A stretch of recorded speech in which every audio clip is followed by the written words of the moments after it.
بسم اللہ الرحمن الرحیم۔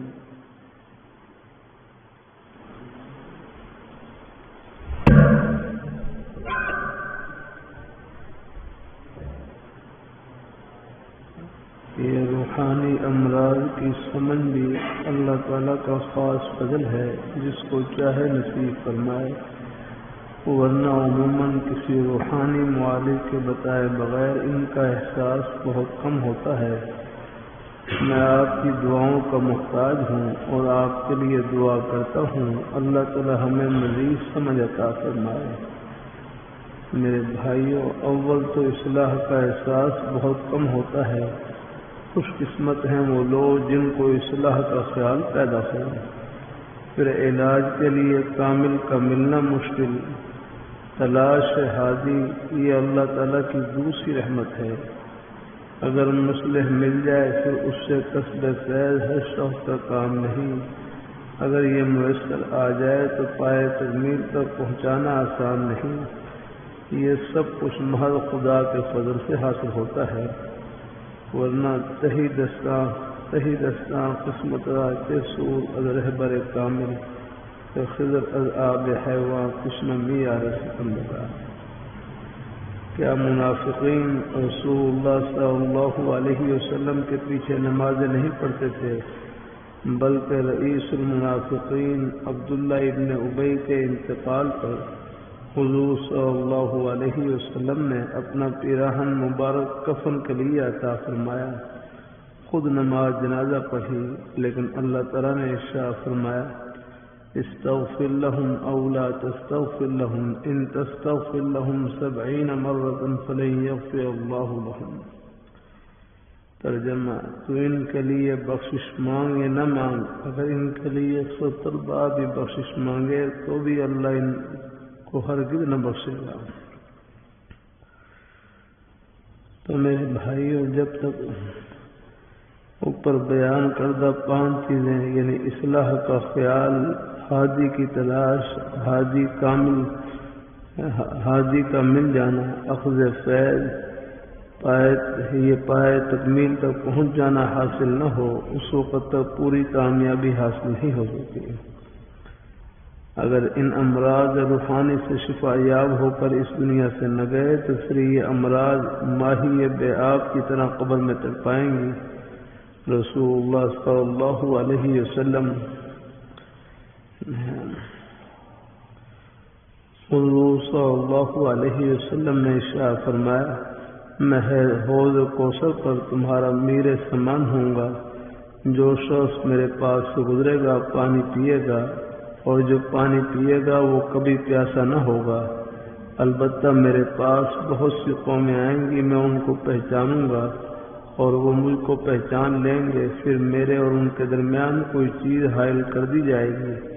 میں کہوں گا یہ لوگ میرے ہیں یا میرے طریقے پر ہیں؟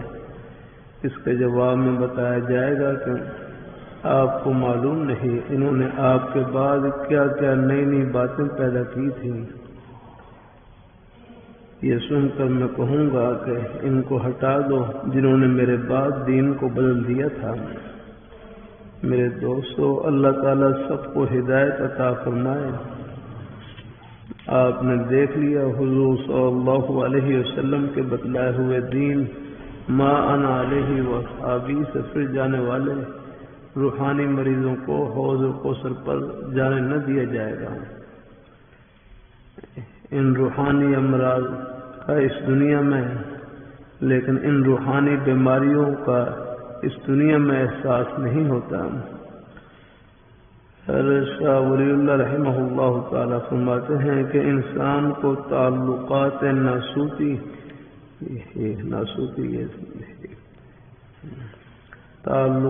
ناسوتی کا کلوروفارم سکھا دیا گیا ہے۔ جیسے کلوروفارم کے سنگھانے کی تکلیف کا اثر نہیں ہوتا، جب کلوروفارم کا اثر زائل ہوتا ہے تو پھر درد شروع ہو جاتا ہے، ایسے ہی جب تک انسان دنیا میں ہے تو یہ روحانی امراض کا اثر محسوس نہیں ہوتا۔ قبر میں امراض روحانی کا احساس ہونے لگے گا، اس وقت دنیا کی ایک ایک چیز کو یاد کر کے روئے گا کہ ہائے بیوی ساتھ نہ آئی، ہائے جس کوٹھی میں رہتا تھا وہ کوٹھی کہاں گئی، ہائے وہ دولت جس پر بڑا غرور تھا کہاں چھوٹ گئی، ہائے وہ بیٹے جنہیں پال پوس کے جوان کیا کہاں رہ گئے۔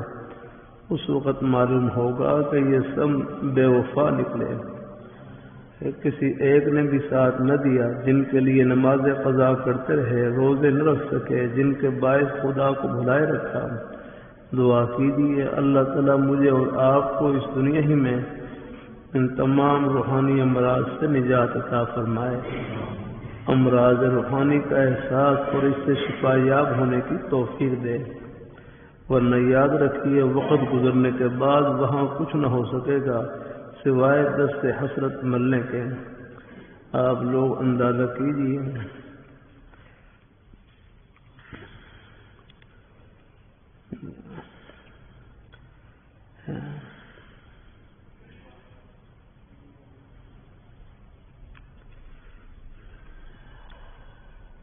مجھے اپنے روحانی مربیوں سے بے حد محبت ہے، جن کی فیض صحبت سے اللہ تعالیٰ نے مجھے روحانی امراض کا شعور اور ان سے نجات حاصل کرنے کی سمجھ عطا فرمائی۔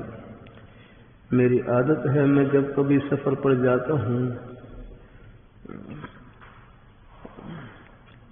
واپسی کا پروگرام لاہور سے بنا کر چلتا ہوں، کبھی کسی کے کہنے پر اس میں تبدیلی نہیں کرتا، لیکن بعض اوقات حضرت امروٹی رحمۃ اللہ علیہ فرما دیتے بیٹا آج میرے لیے اور ٹھہر جاؤ، تو میں فوراً پروگرام بدل دیتا۔ اس سے میرے دل کو ایسی ٹھنڈک اور راحت ملتی کہ بیان نہیں کر سکتا۔ دوسرے مربی حضرت دین پوری رحمۃ اللہ علیہ میری بیعت کے بعد 40 برس تک حیات رہے۔ میں دونوں کے در کا بھکاری تھا، جو اس در سے ملتا وہ کاسہ گدائی میں ڈال لیتا، اور جو اس در سے ملتا وہ بھی کاسہ گدائی میں ڈال لیتا۔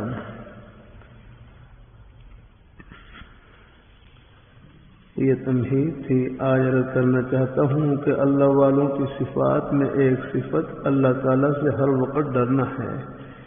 یہ اللہ والوں کو اللہ تعالیٰ انعام دیتا ہے۔ قاعدہ یہ ہے کہ ڈرنے والا ہمیشہ قانون کی خلاف ورزی سے بچتا ہے، اس لیے وہ ہمیشہ عزت کی نگاہ سے دیکھا جاتا ہے۔ جو نہیں ڈرتا وہ خلاف ورزی کرتا ہے، ذلیل ہوتا ہے۔ اللہ تعالیٰ ہمیں اس صفت سے ہمیں متصف فرمائے۔ میں کہا کرتا ہوں کہ اللہ والوں کی جوتوں کی خاک میں وہ موتی ملتے ہیں جو بادشاہوں کے تاج میں نہیں ہوتے۔ اللہ والوں کی صحبت میں بیٹھنے سے ایک انعام یہ ملتا ہے کہ اللہ تعالیٰ سے ڈرنے کا جذبہ دل میں پیدا ہو جاتا ہے۔ جوں جوں اللہ والوں سے تعلق بڑھتا ہے اسی قدر دل میں زیادہ خوف خدا پیدا ہوتا ہے۔ اللہ تعالیٰ سب کو توفیق نصیب فرمائے۔ پھر اللہ میاں کا ڈر یہ کوئی عام ڈر کی طرح نہیں۔ حضرت حکیم الامت حضرت خواجہ رحمۃ اللہ علیہ فرمانے لگے اللہ میاں کا ڈر بڑا میٹھا ڈر ہے، وہ تو جنت کی ٹھنڈی ہواؤں سے بھرا ہوا ہے۔ اور میں نے اپنے حضرت سے پوچھا کہ خوف خدا اللہ میاں سے ڈرنے کا مطلب کیا ہے؟ فرمانے لگے اللہ میاں خوف خدا کا مطلب یہ ہے کہ اللہ تعالیٰ نیکی کی توفیق عطا فرما دے، گناہوں سے بچنے کی توفیق عطا فرما دے، بس سمجھو خوف خدا کا جذبہ اللہ تعالیٰ نے نصیب فرما دیا۔ اللہ تعالیٰ سب کو قبول فرمائے، اللہ تعالیٰ سب کو قبول فرمائے، آمین۔